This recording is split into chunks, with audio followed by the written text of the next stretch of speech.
দেশবাসী, আপনারা অবশ্যই দেখতে পাচ্ছেন পুলিশ বাবার মেয়ে পুলিশকে অপমান করেছে, বাবার বিরুদ্ধে অবস্থান নিয়েছে।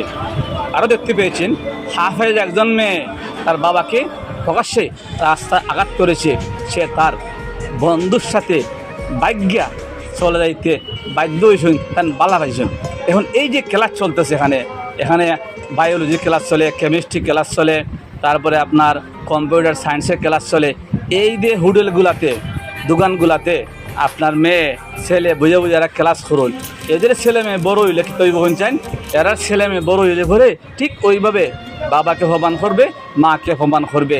হাফিজ হোক আর মাস্টার হোক আর ডাক্তার হোক, এগুলা কোন ব্যাঠান না, কারণ সে তো মানুষ না।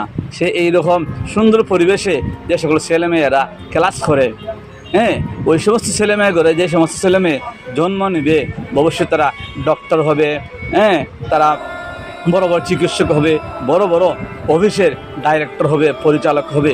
তাদের ছেলে মেয়ে কিন্তু তারারও বড় ইয়া এরকম ভাগ্যে যাইবা আর কেতা করবা, মা এবং বাবারে সবার সামনে প্রকাশ্যে বেজ্জত করবা আর কিতা করবা, আর কিছু করতে পারতা নাই, সম্মানহানি করবা। আর শেষ পর্যন্ত তারাও কিন্তু মারা যাইব। যেমন ওই যে রামিসা হত্যাকারী সুরজি স্ত্রী বাবা বলছে যে ওই মেয়ে ভাগ্যা গেছিল কি সুহেলের সাথে, তখনই তারা তেজ্যভুক্ত করছিল। তার বাবা বলছে রামিসা হত্যার জন্য যদি তার ফাঁসি হয় তাহলে বাবা বলবেন আলহামদুলিল্লাহ। এখন বুঝুন, যারা অপরাধ করে এরা আসলেই বিভিন্ন অপরাধে জড়িত।